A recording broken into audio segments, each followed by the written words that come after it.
Hey guys, what's going on? Katie Day with Stephen Kim Holmes here for another episode of the Real Advice podcast. Yes. Super excited to dig in today with today's guest into all things social media and marketing. And I think he needs no introduction, so I kind of just want to hop right in. But he's had a ton of great marketing and branding advice.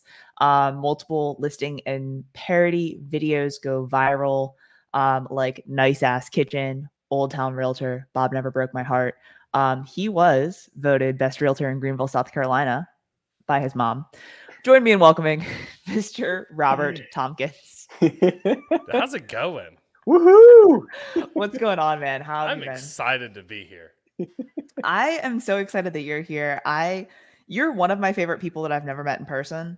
And I just love that we make fun of each other despite never having yet met in person. Yeah, so before I'd ever done this with Katie, I always thought that Katie was like this super serious, like stuck up sort of person. You mean she's not? She's got like, they call it like resting bitch face. And it's just like what Katie looks like when she's not smiling. That's just my face. Yeah, and then after we like talked, I was like, man, I freaking love this girl. So, and Steven, it's nice to meet you. You as well, Mr. Robert Tompkins. Super nice to meet you. Whoa, time out. Do I have a resting bitch face? No. Yours looks very kind. Okay, thank you. I have a kind bitch face. Amazing. Well, thank you so much for making the time to speak with us, share your insight, your wisdom, your expertise in everything real estate and social media. So let's get started with the barrage of questions. So, Bob, when you first started in real estate, what was your vision for your personal brand? I don't think I had any sort of vision when I first got my license. I was sick and tired of bartending. And I was like, man, I got to get into – my mom has sold real estate for 20 years. So I watched my parents sell real estate. And I was so sick and tired of bartending. I was like, I got to do something different. So I got my license with really no plan, no vision, nothing. And it was probably about 2 years into having had my license that I started to put together like an actual strategy for my marketing and for my brand.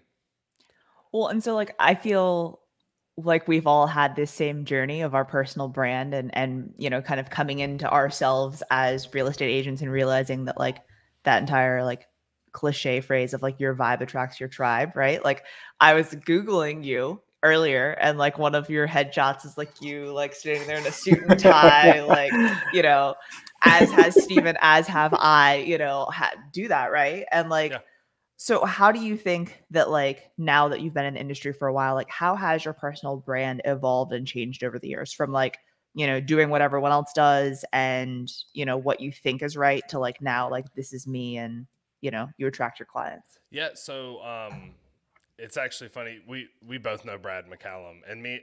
Brad has told this story before about himself. I've never really told this. Actually, the first time I think I would have told this is there's a brokerage in Greenville called Wilson Associates. They're super high-end luxury properties, like all like suits, great like dresses. All the women, like they look great all the time. They just look awesome. And I went and bought. I didn't buy it. My mom bought it for me because I was broke. So I bought like a $500 suit. Showed up like to be interviewed by them because that's how I thought it worked. And I was so uncomfortable. That entire meeting, I was so uncomfortable. I had my headshots. The headshot you're talking about was taken in that suit, like around downtown Greenville. It looked nice, the suit. Yeah, it looked great. It looked great, except for the fact that when you met me in person, that's not at all who I was. Like, you definitely felt like you were getting a bait and switch with me because that's just not who I am. And the first like year I was in the business, I was part-time. I was still waiting tables, and I just like. I don't know. I never fell in love with it that first year because I didn't feel like it was exactly who I was. I felt like I was trying to be something that I wasn't. And then my second and third year in the business, I really started doing I was like, you know what, screw it. I'm just going to be myself. And I'm going to let that be my brand. I'm just going to be who I am. And then it started working. Then first year in the business, I think I made like 23 grand, which not very good at all, you know, but it is what it is. Second and third year, I was averaging like 100K. And it was just me being myself. And I was like, wow. And that was before I was doing any video marketing. It was just, that was me going to the bars and just sitting on the other side of the bar and talking to people about real estate, drinking beer. Like, I just decided I was going to go all in on who I was. And if people were going to like me, they were going to like me. If they weren't, they weren't. And ended up working out pretty well. And then obviously video is just, I've just built on it with that. Well, and so, you know, I know you have a lot of viral videos, so I want to get into that and some of the parodies and stuff like that. But like, I know you also do like beer series and home tour and like other things that are like more kind of staples, right? Like you're not cranking out a viral video every week. Right. You know, so like for the more staples and like kind of general content that you do on a regular basis, like where do you come up with the ideas from that? Like, you know, obviously you bartended before this, but like walk us through, I guess, some of like your history. Like, have you always been a creative person? Like, what's kind of your history? I'm like so not creative. So like I'm like almost the opposite. I'm a very good like people person, but growing up, like I was the math brain. Like I was not a good like arts person. Very not a good arts person. And I got into the video content because I was a big Gary Vee fan. Like Gary Vee is what really kind of pushed me into becoming an entrepreneur or a real estate agent. Like it's not like I got my hand in 10 different baskets. I was like, but I'm going to do this because, you know, it's not having a job for somebody else. And I respected the hell out of Gary. And over the first 3 years of me being in the business, all of Gary's content was like, you need to be making content. All his content was make content. And I was like, well, I guess after 3 years, I was like, I guess if I want to like upgrade my business, I've got to start making some content. So I just started looking at like, what can I make? Like, what do I enjoy? What can I put together? And I remember sitting at the bar at Brews with my buddy Matt, who I do those beer reviews with. And he's a part owner at Brews. And I was just a customer. And I was like, Matt, I need content. So I was like, can we just start like filming us drinking beer? Because I just need something. I need content. I just need content. So like we put up a camera and just hit record. And the first, like, if you go back and watch like the first few, like probably the first 10, they're just straight cuts for like, it's like 8 to 10 minute videos, straight cuts of us just drinking the beer on camera. And like awful content. Just terrible. We all have those videos though. Well, I didn't know what I was doing. Like I legit did not know what I was doing. If you go back like in 2018 when I started trying to drip stuff in, it was a ton of like video. I got this like I thought it was so cool. It was this little thing that attached to my air vent in my car. And I think people put it there for their GPS. Yeah. But I did it and then had like Bluetooth like, you know, earbuds. So I could like make videos in my car. I was like, oh, this is the coolest thing ever. I'm sitting in my car, like giving inspirational talks to people on my face. It was the stupidest stuff, but it was like, it was content. I just need to make something. And I'm a big believer that the creativity comes after you start making the content. Like you're never going to be creative before you make any content. Like it's just because you're not going to know how to execute it either. Like, even if you come up with this great idea, you don't know where to start. You haven't been doing any video. You don't know anybody that can help you with that idea. You don't know any videographers. You don't know any audio people. It takes doing it to get into that community of people and to meet those people and then to start formulating ideas and saying like, hey, maybe this will work. Maybe this will play well. I've noticed that the videos I've put out where I talk like this or I speak on these things, those videos do well on Facebook or these videos do well on Instagram. Maybe I need to create a higher form of that content on that platform. And that's like, it seems really basic, but if you're not doing the little things like that, you're never going to get to that next level. And it took doing content. It took doing content to figure that out for me, you know? What advice would you give to, like, obviously there's a lot of realtors that watch and listen. What advice would you give to a realtor who's like, yeah, but Bob, like, look at you got tons of viral videos and everything. I can't do that. And I don't even want to dip my toe in the water of doing videos until I have a perfect plan. Like we all know there's no such thing as a perfect plan or even the perfect video, but what you just shared with us about do it, execute. And from there, other ideas will begin to blossom. What advice would you give to someone who's just like, they're on the fence. They want to do it, but they're scared? Yeah. I think I would try and relate it to like all of my life. Like the first 2 years of my marriage sucked because I didn't know how to do marriage. I had no idea how that worked. So like the first 2 years were awful. I'm in year 5 now. It's better. Like it's still not perfect, but it's better because I understand my spouse more. I understand how, to show love or whatever. And I didn't know how to do any of that stuff when I got started.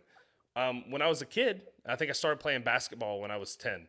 I still suck at basketball, but when I was 10, I was terrible. Like it was a joke to put a basketball in my hand. And, then I got better, played a decent amount through high school, played like 1 year of JV basketball in college. So like whatever that's worth. Like but I was so much worse when I was younger. So anybody wanting to start and say, oh, I want to be perfect. If you're comparing yourself to like my music videos or I've already brought him up, Brad McCallum's listing videos, I don't know. You're never going to do that. Like, you might 5 years down the road. Got it. But second year, if that's what you're comparing yourself to, you want to have this perfect plan and perfect execution. Like, you're just going to let yourself down because in no facet of life are you good at something from the beginning. Like, you can have every plan you want. Like, when I got married, I had every plan that I was going to be good at it. In the second week of our marriage, I blew our entire bank account in a cruise and gambling. I got drunk and gambled all our money away. 2 weeks.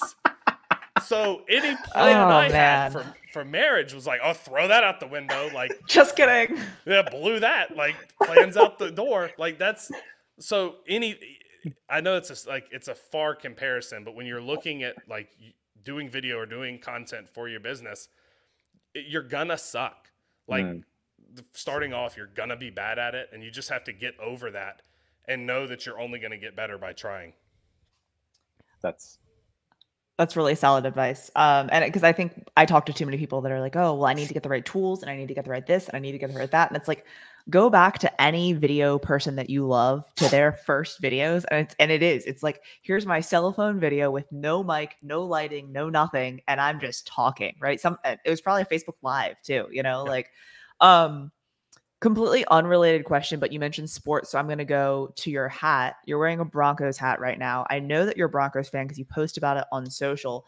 You live in South Carolina. Where did the Broncos fandom come from? So when I was 5 was when John Elway was winning Super Bowls. So my formative years of a sports fan was John Elway. So you could say I was a bandwagon fan. Up front bandwagon, but then I stuck with it, and now I get to suffer because of my loyalty. I'm a football team fan, so there's that. Washington. Yeah. Nice. You don't even have a name. They don't even have a name. And then when you use the old name, I get in trouble. People are like, oh, you're being, culturally, Yeah, that's real. Like, imagine were white people telling you that? Well, that's kind of then the next thing. Is like, are you coming at me on this? Like, I'm not white, right? Let me tell the Eastern person that they're racist. Yeah. So I mean, there's lots of different directions in which this conversation can go. But I think we need to bring it back on course. Back I was just curious on the Broncos because I know you had recently gone to a game or last year. I don't know. My sense of time is out of control.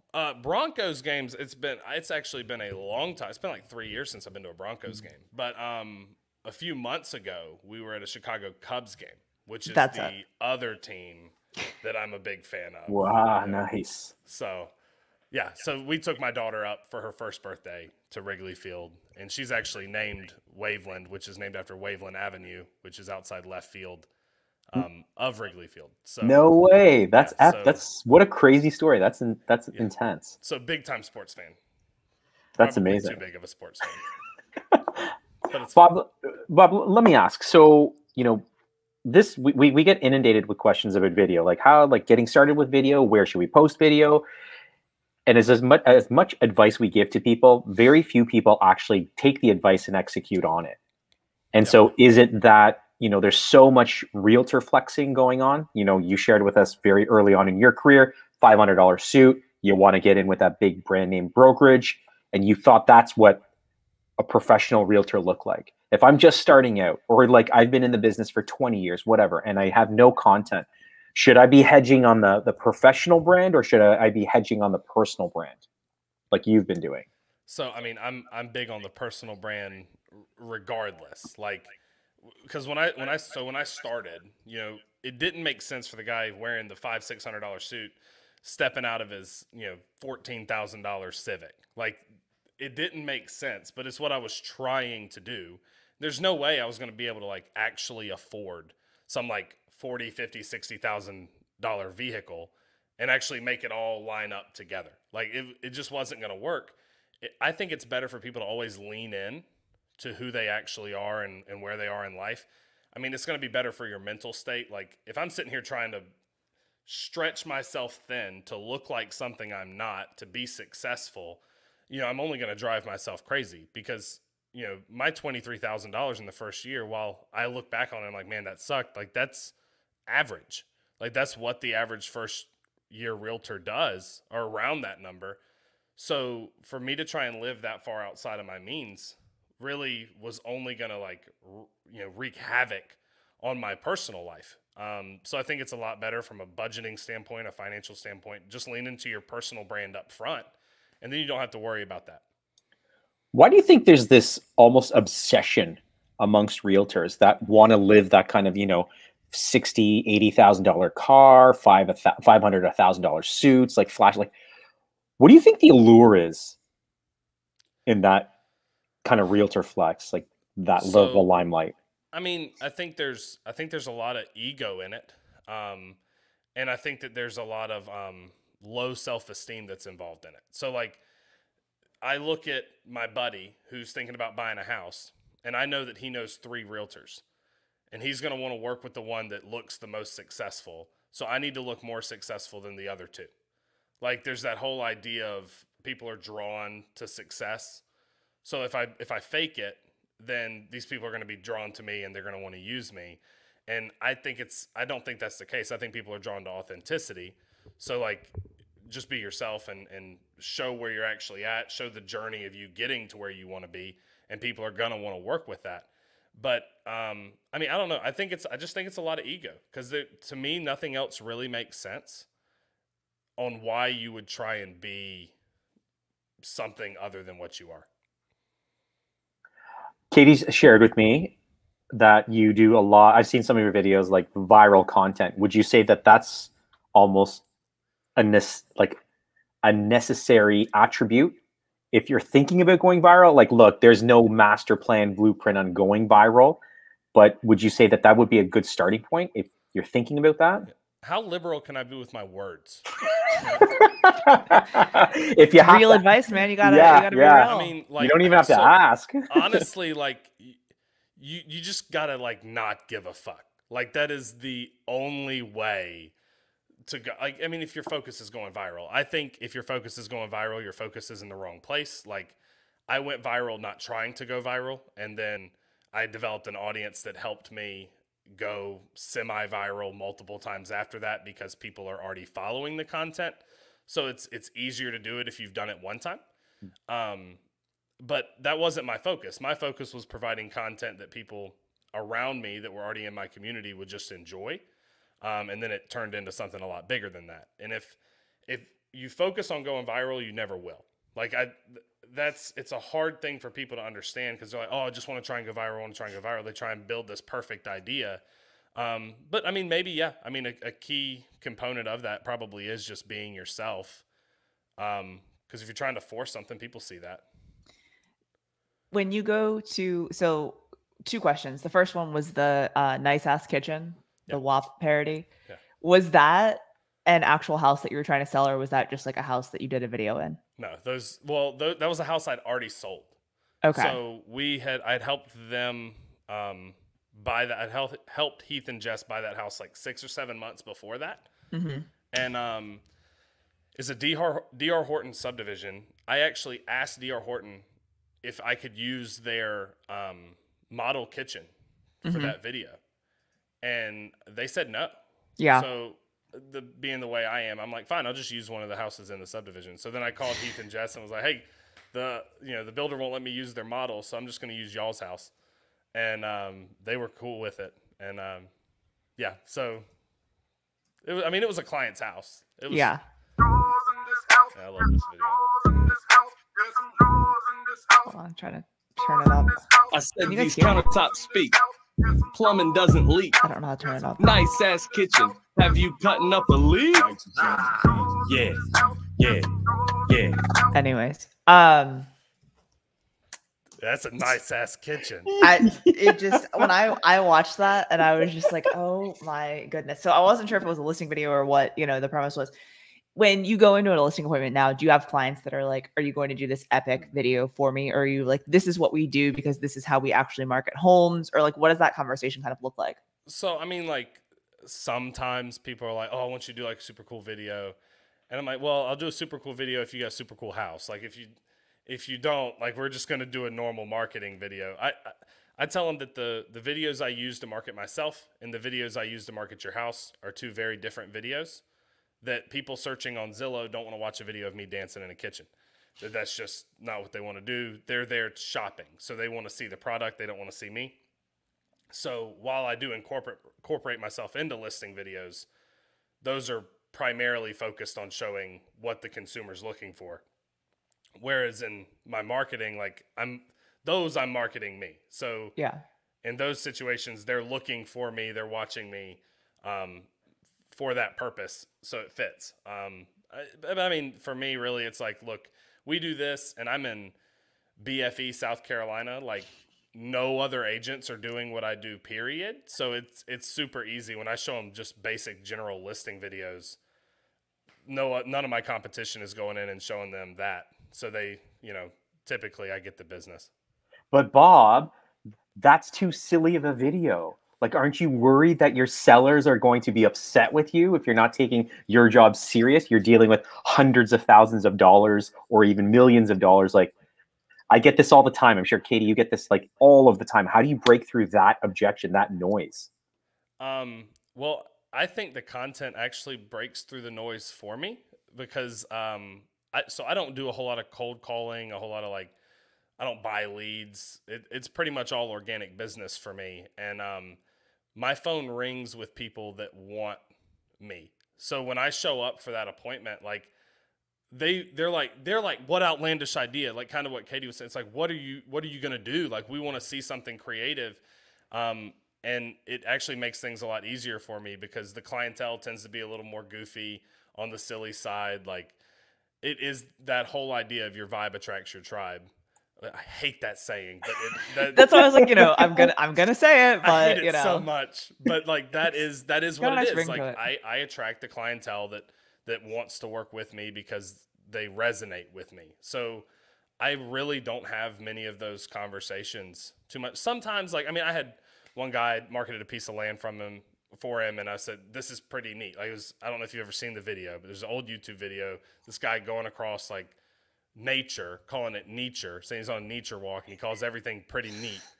And that idea, I had to sell it a little bit. Like, I was like, look, this is what I want to do. You got 40 plus acres of land. Like, I want to do a nature walk. He's like, do you have a speech impediment? What are you saying here? Like, yeah, nature? Neat. Sure. Yeah. Like, how neat is nature? It's pretty neat. Like, so yeah. That idea took a little bit of a sales pitch because it was a little outlandish, but the only times I really find myself selling it is when I have an idea and I want to convince the client that it's a good one.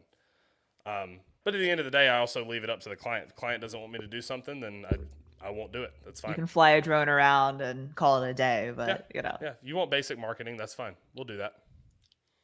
And that in and of itself is the value prop. Right? So I've gone on countless listing presentations this year, and it's the same thing. People see the videos that I'm pumping out. There is no commission question or objection anymore. It's just what you're doing, Bob, what you're doing, Katie, is I just want that. Whatever you're charging is charge it because I see the value in that. There's no nickel and diming that creativity and that level of execution. which is great, right? Which kind of goes back to, I hate to say it too, your vibe attracts your tribe, but there's no commission objection at that point anymore. Yep. Right. I should, when we go to post this online, let people know that like it's a drinking game of like how many times we say it, you have to take a shot, you know, or a sip of your beer or whatever. Your vibe attracts your tribe. Take a drink. I mean, that would attract the audience that I would want. Yeah. You know, I mean, I think we're all on the same page there. I think we're all on the same page there for sure. Bob, what advice would you give to an agent who's been in the business? You know, we've given a lot of advice for agents, 1 year into the business. What about someone like kind of between 5 and 10 years? Like they got a decent level of business under their belt. They have some semblance of how to run a business, but they're kind of they're at that threshold, but they can break through the ceiling, but they're there 5 to 10 years. What kind of advice would you give an agent like there? Yeah. I mean, so when I was at 3 years in, at the end of 3 years, which is not quite to that 5-year mark, I was getting to the point to where I hadn't really put much video content into my business. And I was getting to where real estate was starting to feel very stale and repetitive. And there was not this excitement about working. And I just didn't have it because I was just turning and burning houses. And that's what it was. Everything started to kind of feel like it was the same thing over and over again. And for me personally, the video marketing helped disrupt that way of thinking and that same sort of just consistency. And for me, I love it because I'm almost like ADHD. Like I need something to break up my train of thought, and I need little projects to focus on. And it makes work exciting for me. So for me, some people that are 5-10 years in, they got a great business. It's running well. And, they're not concerned about getting to that next level or whatever. Like, I don't know if they necessarily need to do, like a lot of us video people love to get on camera and say like, this is what you have to do. This is this is the new way and the only way. And it's like, no, you can be a boring old croak and still do good at business because there's a lot of boring old croaks that need to buy and sell houses. Like you'll be a great fit for them. Like there's just because I am successful this way, Katie's successful this way, Steven, you're successful this way. It doesn't mean that everyone needs to be doing this. But if you find yourself bored or you feel like your marketing sucks, like this is something that is a lot of fun. It's very engaging. And I think even if it doesn't bring your business to the next level, it adds a layer to your business that makes everything a lot more enjoyable, at least in my opinion. What's the craziest client story you've ever had that you are willing to share? I've had different types of crazy clients. I've had crazy clients that person's actually certifiably insane. Like I need to get away. Like, I don't know. So I know that they'll be cool with me saying that. I have these clients that their name's the Trimmers. I love them. They watch all of my content. So it wouldn't surprise me if they actually watch this. So I gotta be careful in what I say, but they're very much, I don't know they are very much feel people, our gut, this is what our gut is telling us. And the house didn't feel right. And I don't really love working with gut people because I'm this is a numbers game. If you feel if the house is good and everything else is business, yeah, it's your home, but I don't resonate well with people that are oh, the house just has this spiritual feel for me. And they're very Amy is very much that way. And she we were under contract on a house and she was all about it because it reminded her of her parents' house, and her husband was not about it, but just kept going along with it because of her. And it was it'll be fine, it'll be fine. And we got a week out from closing, and they were we can't do this. All of a sudden, a switch flipped, and the seller hadn't been great. So there was other reasons for them to feel that way, but they were we can't do it. And I was we don't have any reason. You've cleared contingencies. We can't back out of this deal. And they were well, we'll just we're just gonna back out. And I was well, let's see what we can do. And we got to the walkthrough, and our contract in South Carolina says that repairs have to be done at walkthrough, or you don't have to move forward. And we got there and they were doing repairs. So they backed out, and we actually found the next house we looked at, they closed on, and they loved it, and it was a perfect feel. But for me, like, I don't connect. It feels so crazy to me when people are like, oh, it doesn't feel right anymore. Like, the hell do you mean it doesn't feel right? You're going to get sued. Like, this, it's so crazy. You're like, to just the be like, anxiety that takes over your body when you're like, you don't have any more outs. Well, it's so funny because, like, that question comes up all the time. Like, what's the craziest story?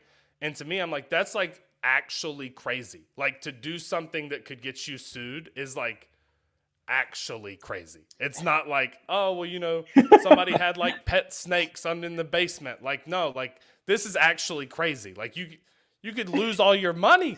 Like, yeah. Insane. But, yeah, it worked out, I guess. Well, and I'm like, you know, I'm not very spiritual or mumbo jumbo or whatever, right? So I definitely understand where you're coming from on that. But like, I also do believe that like things do happen for a reason in the way that it should, right? So it's like then the next house they see is like the right house and it's perfect and all of the things. Like, you know, it's kind of yeah. funny. I mean, it worked out, but I don't know. In the moment, you're just like, I cannot believe this is happening. I was like, this is the stupidest thing I've ever done.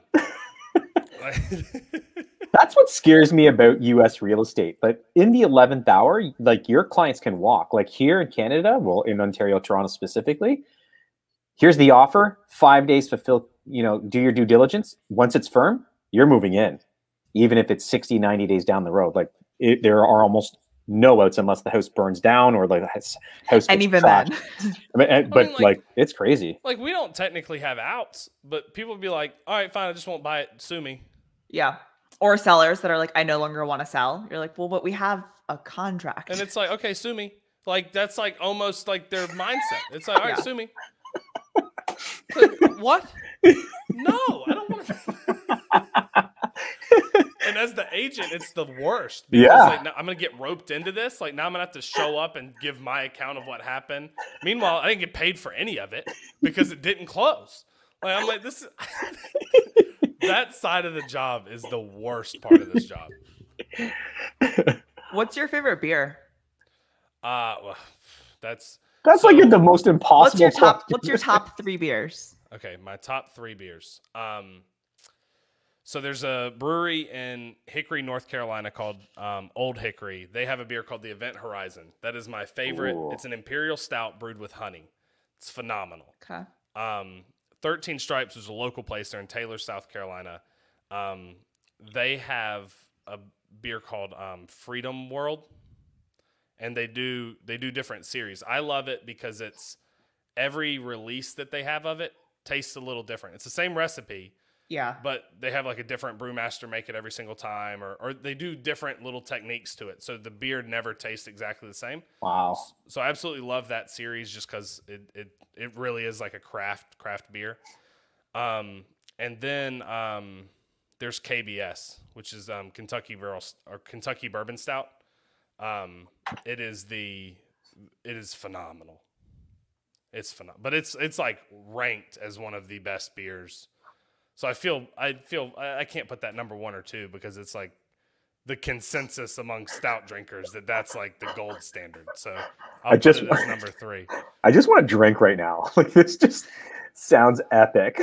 So this is done, but the reason I was like 4 minutes late to the podcast was because me and my wife were at the tap room picking up beer.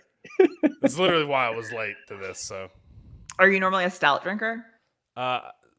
Is that fall and winter? Yes. Yeah. I'm a session IPA guy, like spring and summer. Yeah, but stouts aren't great summer beers. Yeah, we're getting into football season, so this tends to be when I start to bust out some stouts. Yeah, cool, man. Awesome, Katie. Last question. I know I can ask it. All right, Bob. We really appreciate you and your time. We want to finish this off with one last question. Obviously, we hit the beer, so we know what the pairing would be. But if it were your last meal on Earth, what would you be eating? Okay, this is actually a very easy answer for me. Whoa, okay. I would have a plate full of crab legs, lobster tail, shrimp. I developed a shellfish allergy when I was 22, and I haven't been able to eat shellfish in the last 6 years. Oh, So no. that would be it. Like, I love shellfish to death, but if I eat it, it actually kills me. So if it was If my it's your last meal, you might as well if just I knew it go. was my You last go meal, out. I'm going out full anaphylaxis. Oh, that's epic. That's epic. Well, Bob, we just want to say thank you so much for your time, your wisdom, your insight. Thank you for the multiple mic drop moments throughout the podcast. Thank you for sharing. Hopefully, I know so many people watching and listening got such tremendous value from you. Bob, for the select few people who don't already follow you, where should they be going to learn more about Bob Tompkins? Yeah, Facebook and Instagram are the easiest places to, I guess, find me and get in touch with me. And it's facebook.com/Bob Tompkins Realtor or Bob Tompkins Realtor on Instagram. So simple enough. Epic. Thank you again, Bob, so much for your time. You are an incredible human being, and hopefully we all get to meet in person one day soon. Awesome. Thanks, guys. I appreciate your time. You as well.